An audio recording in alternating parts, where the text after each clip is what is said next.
बिना शरीर को थकाए ब्रह्मचर्य को पचाया नहीं जा सकता। जैसे दंड बैठक दौड़ भाग व्यायाम किया, फिर आप भले गृहस्थ हो, फिर दिन भर कार्य करते रहो। 30 मिनट तो पूरे शरीर को ऐसा व्यायाम में रखो पसीना पसीना हो जाए। पहले खेती जोतते थे ना किसान, एक फार वाला होता था और पूरे खेत को उसी से जोतला है, बलवान होते। 2 लीटर मठा और 8 रोटी पाए, बैल की जैसी ताकत। अगर बैल को नाथ पकड़ के रोक ले तो वही खड़ा हो जाए। विश्व का कोई भी सुंदर भोग इतनी ताकत नहीं रखता कि मन से भी भोगने की इच्छा आ जाए। शरीर की तो बात जाने दो, मन से भी भोगने की नहीं रखता। उनके बल से कह रहा हूं, उनके बल से कह रहा हूं, उनके द्वारा दी हुई शांति से कह रहा हूं, उनके द्वारा दी हुई शीतलता से कह रहा हूं। देखा है इसमें काम, देखा है क्रोध, देखा है इसमें, देखा है विकलता देखी है भोगों की, और इसमें कृष्ण कृपा भी देखी। जिन विषयों के लिए हृदय मचल जाता था, उन विषयों के सानिध्य में स्मरण भी नहीं आता कि ये भोगने की चीज है। पहले क्या होता था, जैसे गुरुकुल में स्मृति आपकी कमजोर हो रही है तो मेधा शक्ति बलवान करने के लिए ब्राह्मी उसको पिलाई जाती थी। ब्राह्मी है ये चीजें क्यों? क्योंकि उनमें इतनी शीतलता, उनमें पौष्टिकता है कि वो वीर का वर्धन करके वीर को रोकेंगे। खास बात उसमें होती थी। अब हम इस बात को ना समझ करके फ्रेंड बनाते हैं और वो विनाश का खेल खेलते हैं जो हमारी सारी सांसारिक और पारमार्थिक दोनों उन्नति का नाश कर देता है।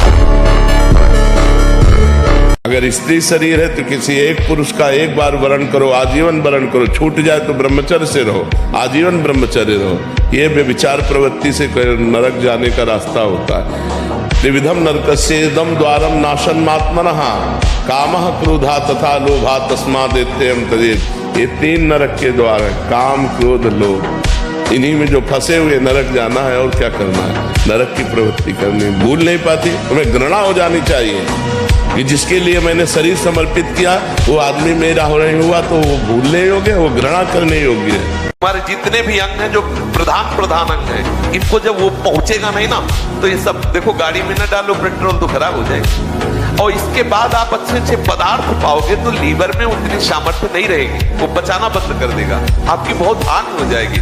संयम से चलोगे तो आनंद ही करोगे। संयम एक बहुत बड़ा पावर है। सोचो कितना आनंद है उसके रोकने में, जिसके निकालने में आप आनंद समझते हो। ये शास्त्र जो अनुभवी महापुरुषों ने किया है, लिखा है, तो उसको हमें अनुभव करने की जरूरत नहीं, अपने गुरुजनों की बात मान लेते हैं। चाहे बच्चा हो चाहे बच्ची हो, सबके हाथ में वो बड़ा वाला मोबाइल, टच वाला, कौन सा मोबाइल कहते हैं, स्मार्ट गंवार बना रहा है। स्मार्ट कहाँ बना रहा है? स्मार्ट तो वो होता है जो बचा ले जाए अपने आप को नष्ट कर दे, उसे गंवार कहते हैं। स्मार्ट थोड़ी कहते। मोबाइल है स्मार्ट, तो बन रहा है गंवार। गेम खेल रहा है, गंदी बातें देख रहा है, गंदे मार्ग का अनुसरण कर रहा है। ये कैसे?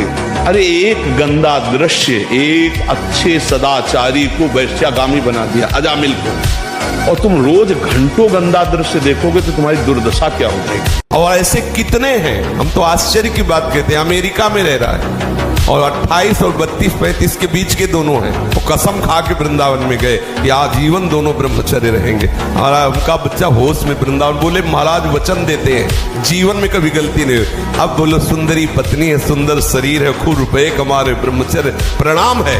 साधक होकर के भी गंदे आचरणों की वृत्ति बनी रहती, वो गृहस्थी होकर के भी संत की तरह रह रहे, प्रणाम है इससे सदगृहस्थ। देखो कोई अवस्था, बूढ़ा थोड़ी जवान है, कह रहा मैं ऐसी आकांक्षा करता हूं, तो ये नहीं कर रहा, ठाकुर जी से कराना चाहते हैं। प्रणाम है बच्चा तुम्हारे भाव को। बॉडी बनाई कि बिगाड़ दी, आप विचार करो। बॉडी बनाने के लिए ये दवाइयों की जरूरत नहीं, ब्रह्मचर्य की जरूरत है। दंड बैठक मारो, ब्रह्मचर्य रहो, 2-4 किलोमीटर दौड़ो, पवित्र भोजन पाओ, मुर्गा मुर्गी नहीं, पवित्र भोजन पाओ। फिर आप देखो आपके शरीर में कैसा बल आता है, उत्साह आता है। तो ये जिनको भ्रम है कि हम बॉडी बना के फुला करके कुछ बलवान बन जाएंगे, बिल्कुल नहीं। ब्रह्मचर्य से रहो, सात्विक भोजन पाओ, कुछ व्यायाम करो, आपके अंदर पर्याप्त बल आ जाएगा। जब आप गंदे कार्य कर रहे होते हैं, शास्त्र विरुद्ध कार्य कर रहे होते हैं, तो आपका मन पूरे सपोर्ट में होता है। कभी वो आपको ऐसा नहीं कि गंदा कार्य कर रहे हैं दूसरा चिंतन करवा दे। ध्यान देना, जब आप विषय सेवन कर रहे होते हैं, गंदे कार्य कर रहे होते हैं, गंदे दृश्य देख रहे होते हैं, गंदी बातें सोच रहे होते हैं, तब आपको कहीं भी मन विक्षेप नहीं पहुंचाएगा। क्यों? कि वो समय अधीन करके पूरी की पूरी कैसेट लोड कर रहा है अपने अंदर, पूरा का पूरा माल समेट रहा है, कुप्रवृत्तियां अंदर भर रहा है। और जो भजन में बैठे अब वो सब बमन कर रहा है, निकाल रहा है। जो अब जो निकाल रहा है तब परेशानी महसूस होती है। ये अनंत जन्मों के कुसंस्कार भरे हुए हैं। जो ये बात सत्संग से सुनकर निश्चय कर चुका है कि कामनाओं में सुख नहीं है, तो हम कामनाएं क्यों करें? अगर ऐसा निश्चय न करो तो तुम दुख की कामना करते हो क्या? तुम्हें दुख भरपूर मिलता है ना, तो ऐसे ही सुख भी घेर लेगा जो प्रारब्ध में है। तुम्हें उसके लिए कामना करने की जरूरत नहीं है। और कामना से ही सब होता तो पूरा विश्व कामना कर रहा है, वो सुखी हो जाता।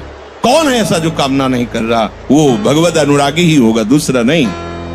तो कोई भी दुख जैसे नहीं चाहता, ऐसे तुम्हें बिना चाहे सुख भी प्राप्त होगा। जो शारीरिक परिस्थितियां हैं सुख की, वो स्वाभाविक आ जाएंगी। तुम चाह क्यों करते हो? तुम चाह करो प्रभु की प्राप्ति की।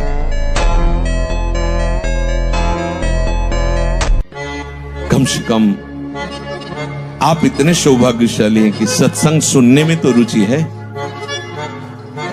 नहीं तो माया सत्संग सुनने भी नहीं देती। तो अब चूको मत। अब एक बार मन और बुद्धि के खिलाफ खड़े हो जाओ।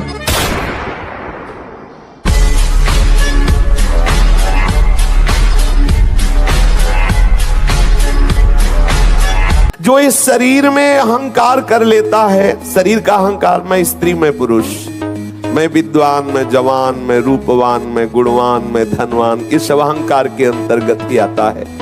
और जो घर में आसक्त होकर ममता कर लेता है, ये मेरा मकान, ये मेरी दुकान, ये व्यापार, ऐसा वो इस फंदे में ऐसा फंस जाता है कि फिर उसे धाम जाना है, सत्संग करना है, नाम जप करना है, भगवत भजन करके जीवन मुक्त होना, ये सब उसके लिए बेकार की बातें लगती है।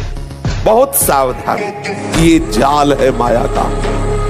अपने वास्तविक कर्तव्य की तरफ दृष्टि यदि नहीं रखी तो ये सब व्यर्थ हो गया। वास्तविक कर्तव्य है भगवत प्राप्ति, ये सच्ची मान लीजिए सबके लिए। कब जगोगे? अगर इस जन्म में नहीं जगे तो कब जगोगे? जब से सृष्टि हुई यही सब करते चले आए।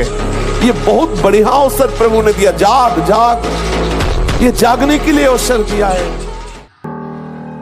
संत जो बोल रहे हैं उनकी बात मान लो तो परमार्थ का मार्ग खुल जाएगा। नहीं, बिल्कुल नहीं खुलेगा। घूम घूम के उसी में भूल भुलैया में जाओगे। और सदगुरुदेव जो आज्ञा कर दे उस पर कभी भी अनुमति मत लीजिए।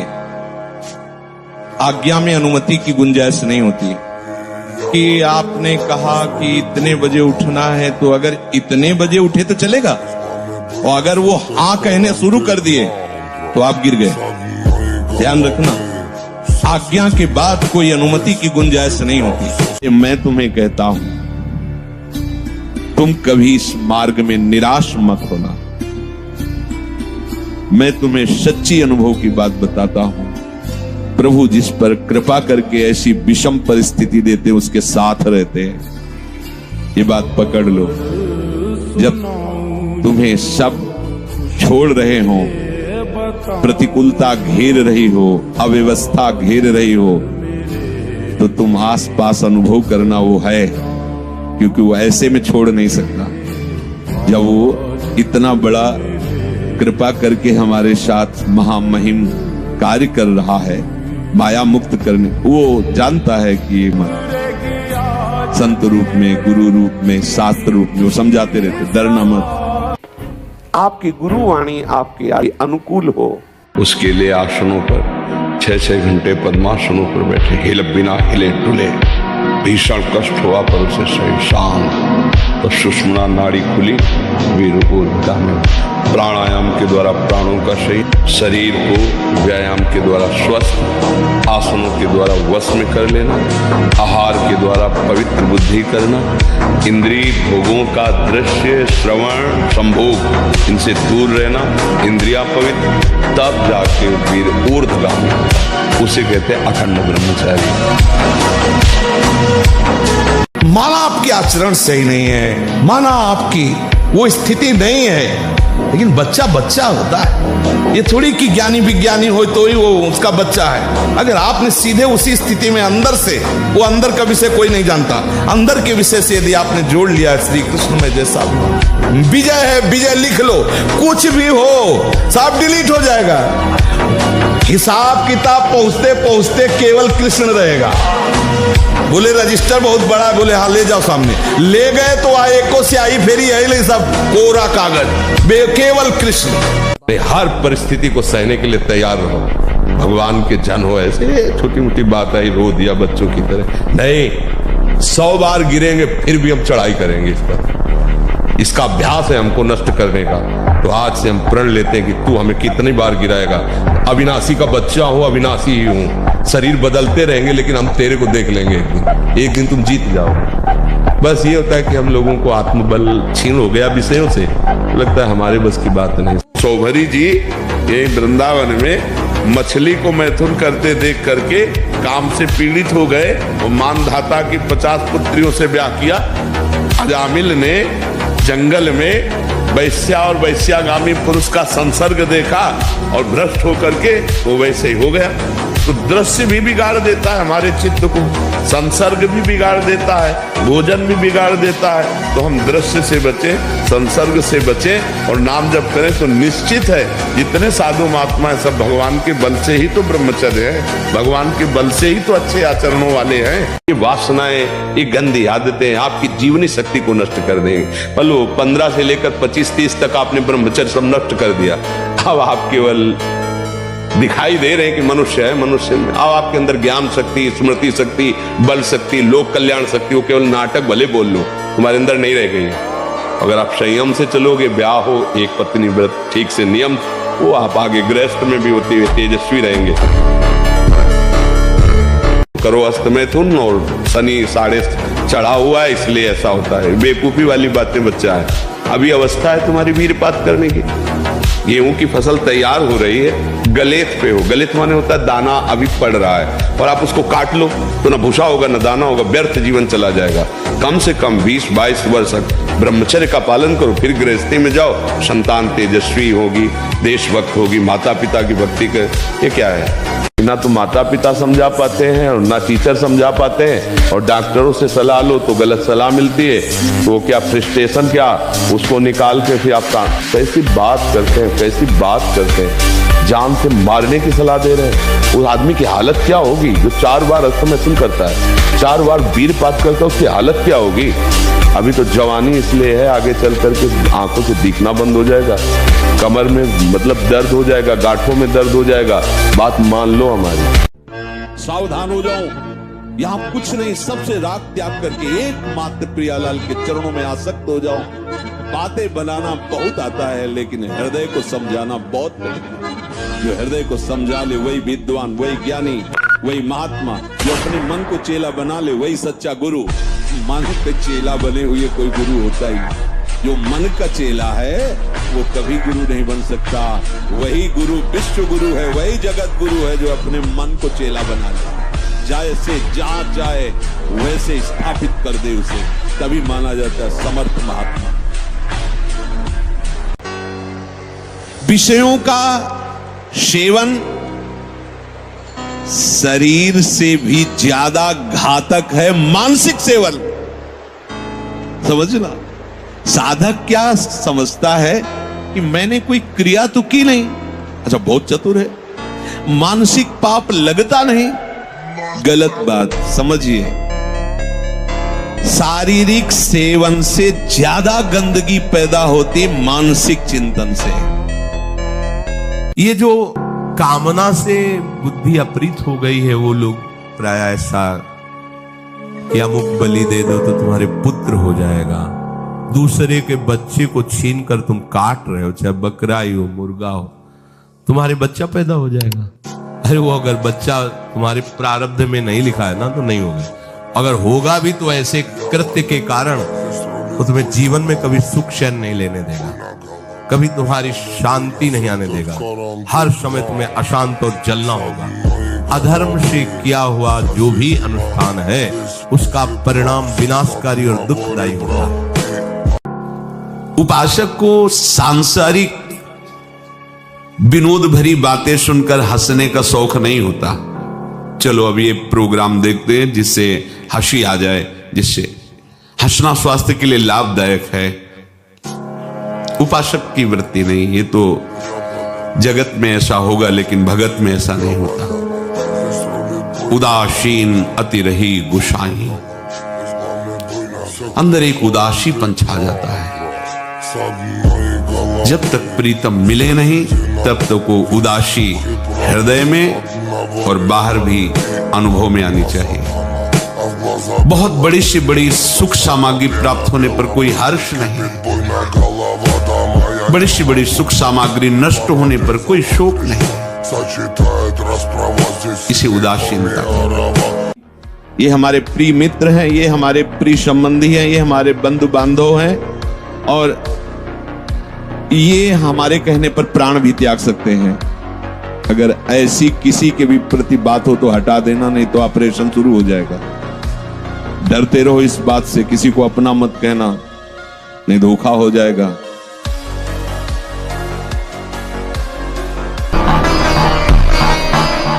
सामने कोई ऐसा दृश्य है जो हमें नष्ट कर देगा, मन सिखाता है, हमको छूना थोड़ी है और देख लेना है, समझना उसकी चाल को। फिर वो इतना तन्मय करेगा कि नाम छूट जाएगा। फिर वो धीरे से उस चेष्टा में तन्मय करके आपको क्रिया में रद्द कर देगा। ऐसे ही सारी चेष्टाएं, असत चेष्टाएं हमारे द्वारा होती है। सूक्ष्मता से देखना, वो पहले ढांढस बंधवाता है, विश्वास दिलाता है, नहीं ऐसा नहीं होगा, मैं ऐसा नहीं करने दूंगा, बस तुम छू लो, तुम देख लो, बस तुम संग बैठ लो, तुम ऐसा। वो फिर धीरे से आपको, फिर आप पछताएंगे कि ऐसा क्यों हो गया। प्रत्येक चेष्टा में इसका कार्य है उस विषय का मनन करके उसकी स्फुरणा को संकल्प रूप में बदल देना और उसको चेष्टा में उतार देना। और इतना कहने में समय ज्यादा लगा, उसको करने में नहीं लगता, तत्काल तदात्म कर देता है। उपासक को समय नहीं देता। मन को डांटो, ये मन बहुत बेईमान है।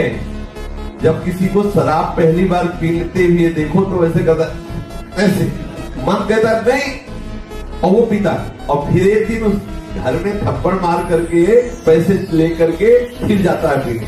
मन को पकड़ाना होता है, गंदी से गंदी बात पकड़ा दो, वो बहुत जोर से पकड़ता है, अच्छी से अच्छी बात पकड़ा दो, उसको एक समझ लो कि एक तरह से वो अंधा आदमी है पर है बहुत बलवान। उसको जो पकड़ में आए तो बहुत जोर से पकड़ता है। अब इसने शरीर को पकड़ लिया, इसने भोगों को पकड़ लिया। देख लो, बार बार हम शास्त्र की बातें सुना रहे, लेकिन वो छोड़ना नहीं चाहता। इसे फुसला लो, इसे डांट के दुलार के जैसे बने इसको सत्मार्ग में लगा दो। यही जीवन का हमारे सबसे बड़ा धर्म है, यही जीवन का सबसे बड़ा कर्तव्य है कि हम अपने मन को फुसलाए पा जाए। विचलित होना हमारे जीवन में नहीं होना चाहिए। 1000 बार नाली में गिरेंगे फिर भी हम छाती ठोक के आगे बढ़ेंगे। ये मार्ग ऐसे थोड़ी है, गिर गए, हल्ला मचाने वाला मार्ग नहीं। अब मैं सूक्ष्मता से देखता हूं कहां से गिरा, क्यों गिरा, कौन सी ऐसी चूक हुई जो मुझे गिरा दिया। अच्छा, हमें लगता है हमारा खान पान बिगड़ा, मुझे लगता है कि ऐसा मेरा चिंतन छूटा, नहीं छूटने देंगे, नहीं खाएंगे ऐसा, ऐसी वस्तु नहीं देखेंगे, फिर आगे बढ़ते हैं। अगर फिर फिसलते हैं फिर हम सावधान, अंतिम समय तक हम यही लड़ाई लड़ेंगे। आप सात्विक भोजन और ब्रह्मचर्य धारण करें। हमने 2 को देखा है। कानपुर में एक नामी पहलवान थे, मांस भक्षण करते थे। गांव का एक आदमी जो केवल दूध घी खाता था, वो उनसे स्वभाव थे शरीर में। देर न लगा, 5 मिनट में पछाड़ दिया तो रो रहे थे बैठ कर। देखो, ब्रह्मचर्य में एक अपार शक्ति, ब्रह्मचर्य का जो स्वरूप है वो महाबल संकल्प युक्त होता है। हमें लगता है अगर ब्रह्मचारी रहा जाए तो संकल्प से जो बल प्रकट होगा वो किसी को भी परास्त कर सकते हो। अच्छा, बहुत पढ़े लिखे हो और शराब पी के नाली की कीड़े की तरह पड़े हो, माता पिता का अपमान कर रहे हो, मनमानी बेविचार कर रहे हो, पढ़ाई लिखाई क्या हुआ? पढ़ा लिखा भाई, विद्या तो वही जो विनय, पवित्रता, शालीनता, सभ्यता, नम्रता, ये तो सद्गुण विद्या में आज की रह नहीं रहे। पढ़े लिखे माता पिता को ऐसे डांट देते जैसे कोई नौकर से बात करता है। हम स्वतंत्र हैं। अरे विषयों के गुलाम तू कब स्वतंत्र हो गया? स्वतंत्र तो परम हंसजन होते हैं जिन्होंने इंद्रियों को अब जीत लिया और भगवदानंद में मस्त हो, वो स्वतंत्र है। आज हमारे बच्चे बॉयफ्रेंड, गर्लफ्रेंड, नशा, इनमें सब फंसा। इस समय ब्रह्मचर्य का समय, पढ़ाई का समय कि गर्लफ्रेंड बॉयफ्रेंड का समय?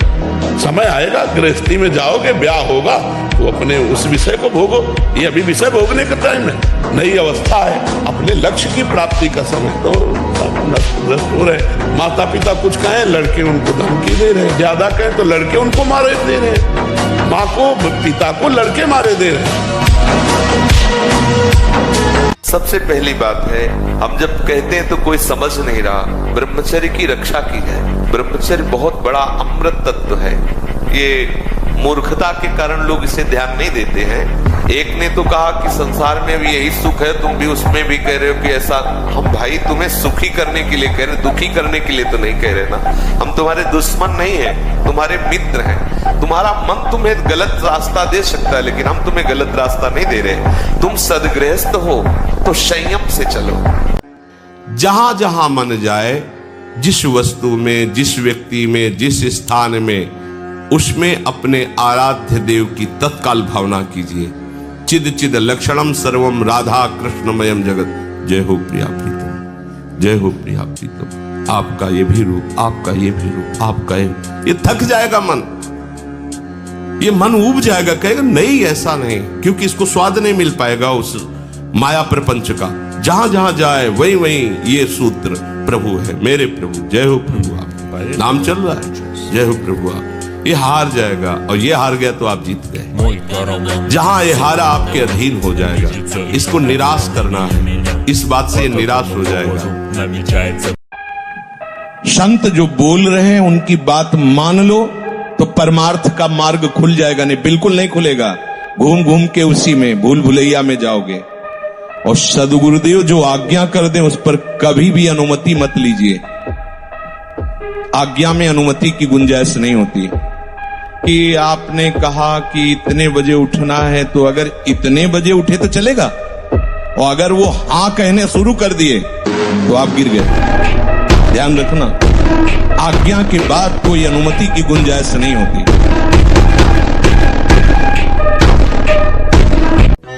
जिनके संग से संसार फीका लगने लगे, भूले ग्रह व्यवहार, जिनके संग से तुम्हारे हृदय में वैराग्य बढ़ने लगे, विषय त्याग का उत्साह आने लगे, भगवान नाम जप करने की रुचि होने लगे, और इसी जन्म में भगवत प्राप्ति करूंगा ऐसा निश्चय होने लगे, जान लेना मुझे महात्मा का साक्षात्कार हो गया।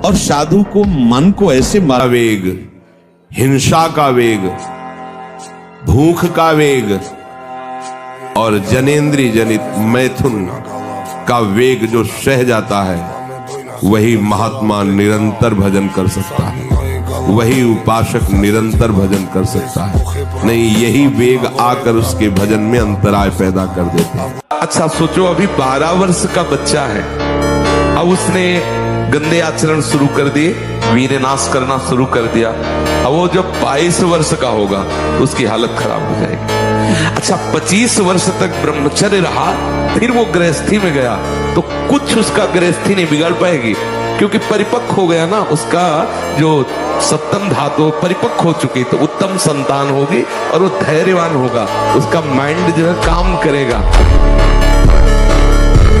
कभी भी किसी भी पुरुष का किसी भी तरह से संग एकांतिक न स्वीकार करें, चाहे रिश्तेदार हो चाहे नातेदार हो, कभी एकांत वास न होने पावे। सबसे पहली बात, अगर घर में कोई नहीं है तो हमें किसी से नहीं मिलना, चाहे मेरा पूज्य से पूज्य, चाहे वो वृद्ध हो चाहे जवान हो चाहे कोई भी हो, प्रथम बात। दूसरी बात, अपने द्वारा किसी भी तरह की गंदी हरकत नहीं करनी, मोबाइल में गंदी बातें देखना, अपने शरीर से कोई गंदी चेष्टाएं स्वयं अपने आप में करना, फिर वो तो नाटक नौटंकी बना रहेगा, फिर उससे कोई लाभ नहीं मिलेगा। इतनी मोटी ग्रंथ होगी, हम उसे कंठस्थ कर लेंगे, पूछो कहां से पूछोगे, पर यह तभी होगा जब ब्रह्मचर्य ठीक होगा, खान पान ठीक होगा, नहीं तो स्मृति का नाश हो जाता है ब्रह्मचर्य। आज जो नए बच्चे हैं ना, ब्रह्मचर्य का नाश मतलब स्मृति का नाश, दिमाग प्रमाद, गंदी बातें देखना, यही सब अच्छा लगेगा। यानी हम कह रहे ब्रह्मचर्य में इतनी ताकत है कि कोई भी बात आप सुनाओ और 10 दिन बाद आप पूछ लो आकर के, वही वैसे उस मिलेगी।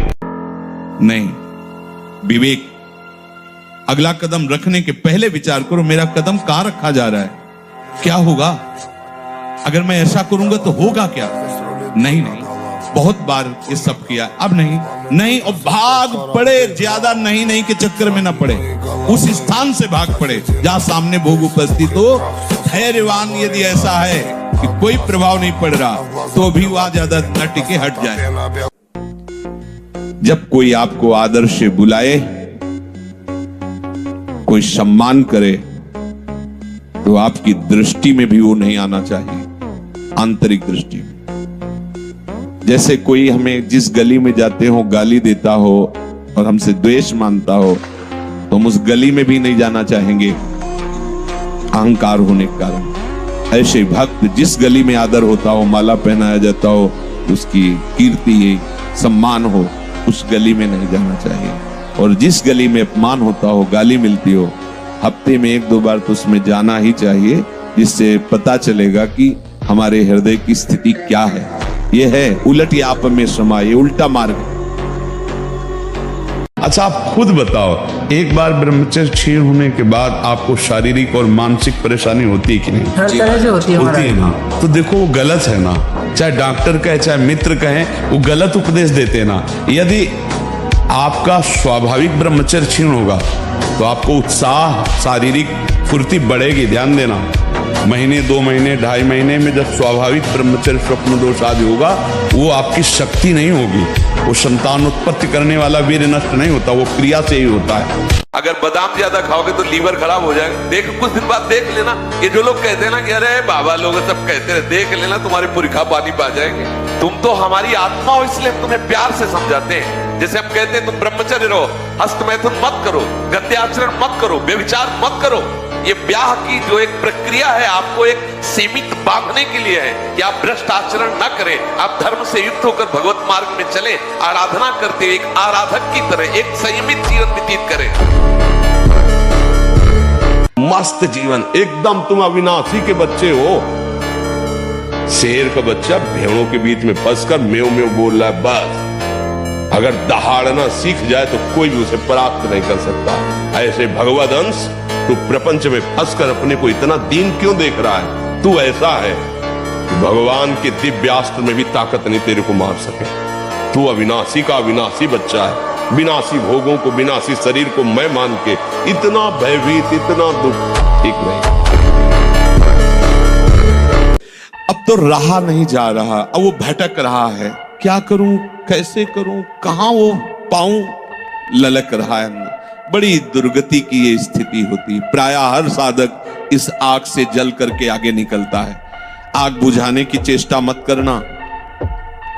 इसमें अगर आपने थोड़ी भी बैलेंस बनाने की कोशिश की तो मार्ग छूट जाएगा। इस आग से ही निकलना है, पक्का तय करो।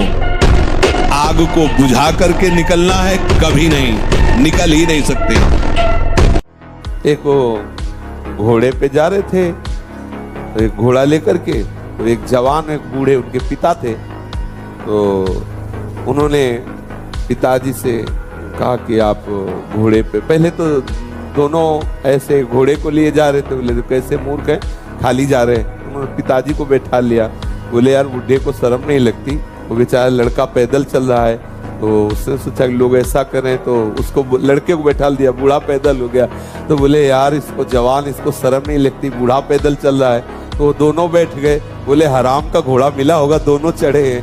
दोनों उतर गए, बोले कितने बेवकूफ है, घोड़ा खाली जा रहा है। मतलब किसी भी तरह से संसार ये नहीं बर्दाश्त कर सकता, वो तो उपहास करेगा ही करेगा। अब ये बच्चे की अवस्था है, इस समय तो बिजली जैसा पावर शरीर में, 18-20 की अवस्था मतलब समझते हो, उद्दंडता की मूर्ति, मतलब हर समय एक शरीर में दिव्य तेज, दिव्य कांति, दिव्य उत्साह। अब आजकल के 15-18 वर्ष के ऐसे बच्चे कि अगर 4 सीढ़ी चढ़ के आए तो गांठों में ऐसे आदत। अब ऐसी अवस्था में तो 5 बार 8-9 खंड की अगर बिल्डिंग हो तो उतर चढ़ के जाए, फिर भी ऐसी दशा न हो, क्योंकि ब्रह्मचारी अवस्था होती है। आज जो चेहरे पे चमक नहीं है, आज जो शरीर स्वस्थ नहीं, तो क्या भोजन नहीं खा रहे? क्या नहीं, सब खा रहे। पर व्यायाम नहीं कर रहे, संयम नहीं है। तो इसके कारण न चेहरे पे तेज है, न बुद्धि में प्रकाश। बुद्धि चतुर है और उसमें ज्ञान का प्रकाश नहीं है। खूब खा पी रहे हैं पर शरीर में बल नहीं है, अध्यात्म बल नहीं, क्योंकि काम आदि ने शरीर को नष्ट कर दिया है, विकारों ने शरीर पर आक्रमण कर दिया है। दो बातों से नवीन पीढ़ी को बचाया जाए, पहला व्यभिचार से जिससे ब्रह्मचर्य, और दूसरा आहार से। जो गंदे आहार हैं वो कभी बुद्धि को शुद्ध नहीं होने देंगे। आपको सच्ची कहता हूं, आप ऐसे निराश मत होना कि इतने दिन हो गए अब भी काम आता है। एक दिन वो समय आएगा कि तुम ऐसे छाती ठोक के कहोगे कि किसी की ताकत नहीं कि हिला दे।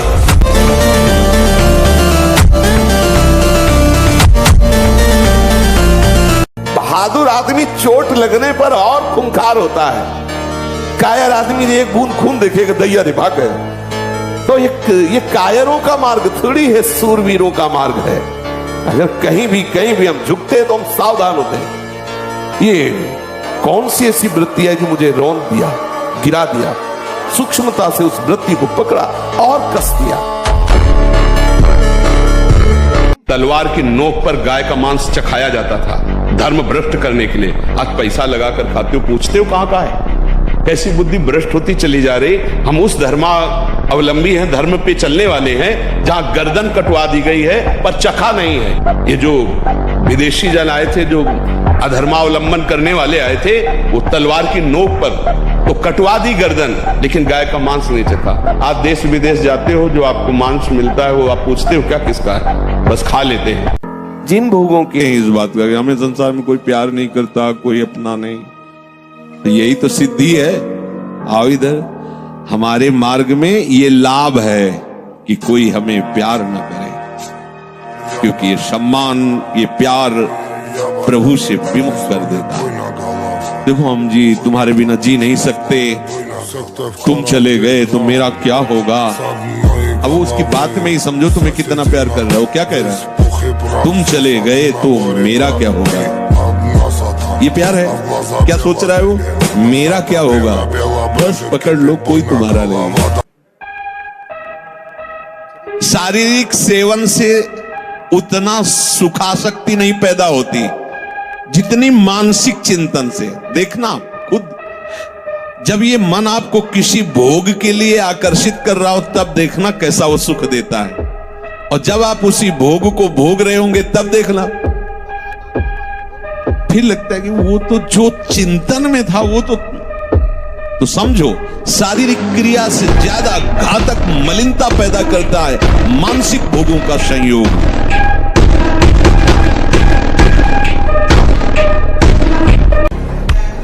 बहुत बड़ी सी बड़ी सुख सामग्री प्राप्त होने पर कोई हर्ष नहीं,